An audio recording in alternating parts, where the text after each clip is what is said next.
Welcome to the Family Brand Show. We're Chris and Melissa Smith of FamilyBrand.com, husband and wife, parents of 5, and we want to help you take back your family and to live life on your terms. And we know being a family can feel really overwhelming. Parents tell us they feel like they're being pulled in a million different directions. It's so challenging to navigate the uncertainty and all the chaos that's happening in the world right now. And that's why we want to bring you every single week actionable tips and strategies that you can implement in your daily life to become a better parent, to become a better spouse, and to build a stronger family. And look, there's never been a better time and a more important time than right now to take back your family. You can define what your family stands for, or the world is going to do it for you. And the world needs strong families now more than ever. And it starts right here with your family. So to build on one of the ideas that we shared in the last episode about our travels to Croatia and Turkey, I think it stood out to Melissa, it stood out to me, it stood out to all 5 of our children.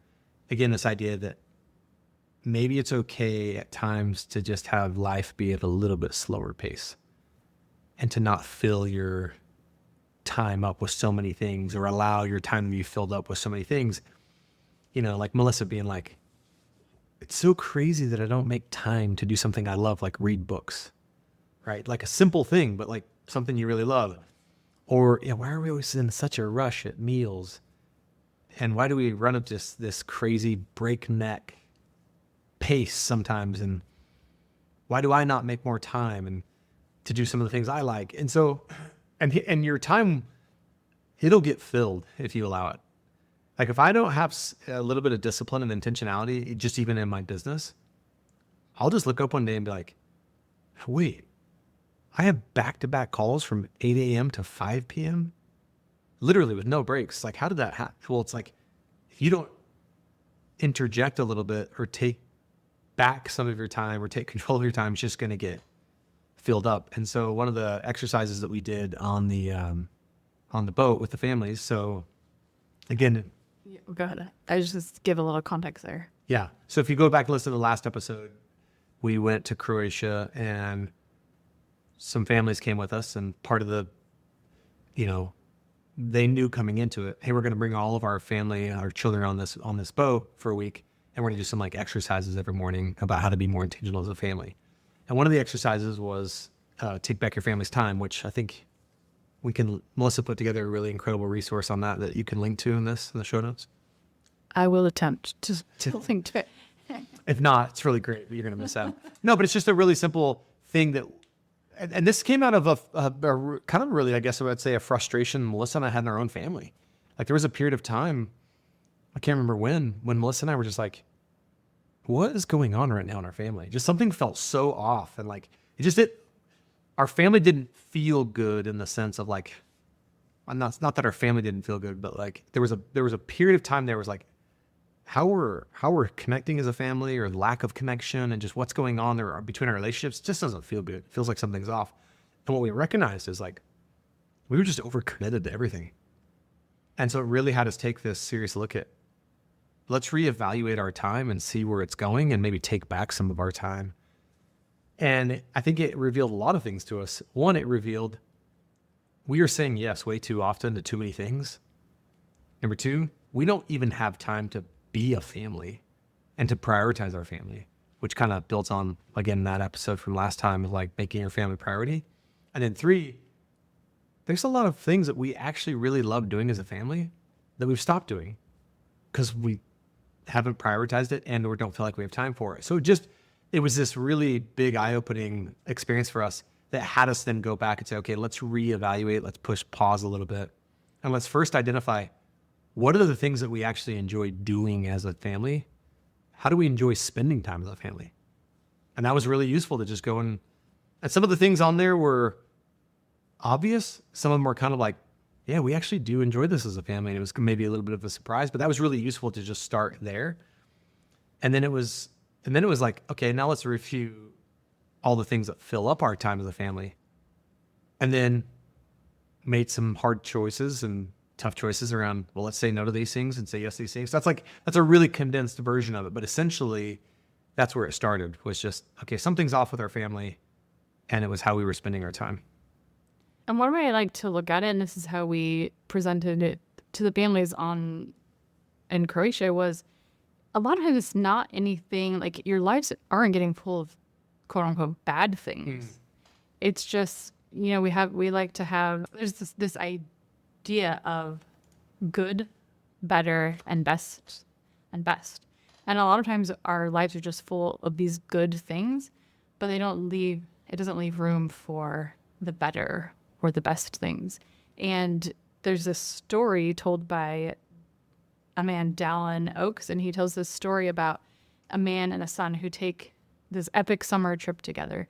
And I can't even remember all the stuff they do, but it's this big trip and they do a lot of like high adventure kind of things. But at the end of the summer, the dad asked his son, "Hey, what was your favorite part of our trip? What was your favorite part of the summer?" And the son tells him, he's like, "Remember that night when we just laid on the ground and we looked at the stars and we just talked? That was my favorite part. Like that's the part that stands out to me." And the point of the story is just that a lot of times we're seeking out these like really good things, but it's like, are we making room for these best things? And in this case, one of those best things was that just time together, looking at the stars and just having like these deep, heartfelt conversations and creating the space, I think, to do that. And in our busy lives, sometimes it's hard to create the space for that, but I think it's so important that we're building that into our families. And I think it starts with getting clear, right? Confronting and not looking from a place of like, oh, we're doing something wrong or we're using our time so unwisely, but I just think it's useful. And look, there's also a book I'm reading right now called The Effective Executive by Peter Drucker. It's one of the best books I've ever read on being an effective executive, like how to be really effective as a leader and how to use your time. And one of the things he says is like, man, if you want to be an effective leader and an effective executive and you're not consistently doing a time audit at least a couple times a year, you are not being effective. Like there's no way you're being as effective as you think you are without auditing your time. And you can't just do it once, because then, you audit your time, you start to use it more wisely, but then stuff's going to creep in over time and you're going to forget, and then you got to reevaluate. Same as a family. And so I think Melissa and I tried to, but one of the things that stood out to me we teach this. Melissa's the one who came up with the Take Back Your Family Time framework and this whole kind of like, There's a system that packet and a system. And even though she came up with it, we teach it. There was even a few things in the exercise, because we participated in the exercise, where we were like, oh, why are we not doing this anymore? We love doing this as a family, and how have we gotten away from this? So I would encourage families at least once a year, at a minimum, maybe twice, just to audit your time as a family. Not, again, it doesn't have to be because you're doing something so unwise or something's wrong, but just like, hey, let's reassess how are we spending time as a family, and let's make sure that the way that we're spending time as a family includes the things that we know we love doing as a family, the things that we know work for us as a family and have us feel more close and connected. And let's just make sure that we haven't overcommitted ourselves, and let's give ourselves permission to maybe say no to some things or get out of some things that we don't work for our family. And I think this is such a good time of year. It's generally in the summer, the schedules are a little more open, but we're coming into a season and not so very long, where it's going to be time to sign up for all the things. And, it just gets busy. Things get full. So I think now is an awesome time to really step back and look, okay, what are we going to do? What are we going to say yes to? What are we going to say no to in the coming months? So just to give it, make it really practical and simple, how to do this, what we would encourage you to do, and so we share with the families on the boat, is start first by identifying what are the activities that we do as a family that we just love, that seem to have our family be really close and connected. And it's called Our Family Works When. So you could just write at the top of a piece of paper, Our Family Works When, ... And you just start, Our Family Works When we eat a certain number of meals together each week. Our family works when we turn off devices or TVs at a certain time. Our family works when we have screen-free Sundays, or like what?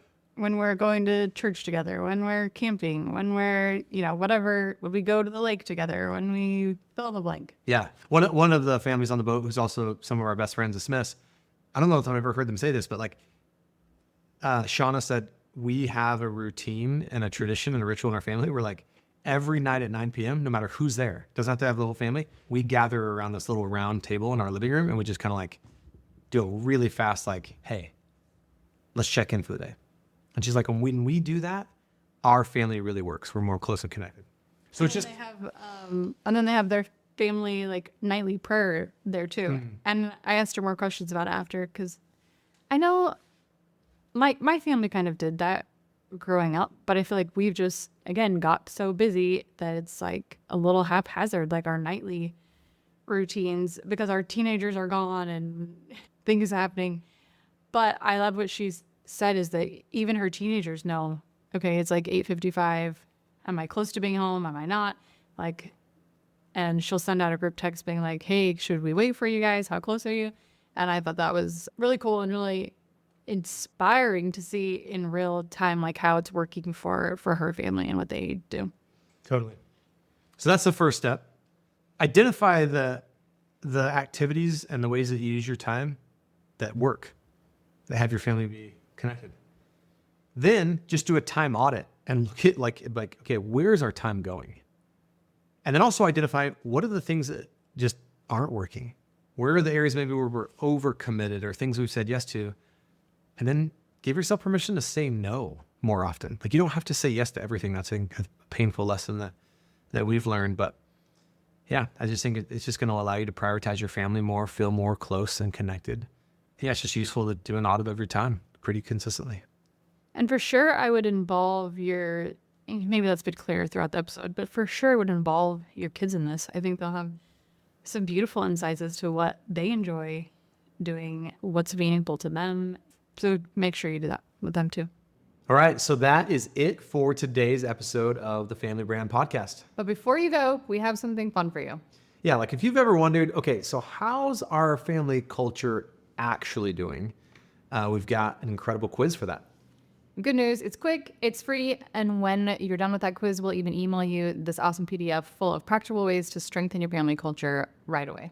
So all you have to do is go to familybrand.com/quiz, take the quiz, grab the PDF.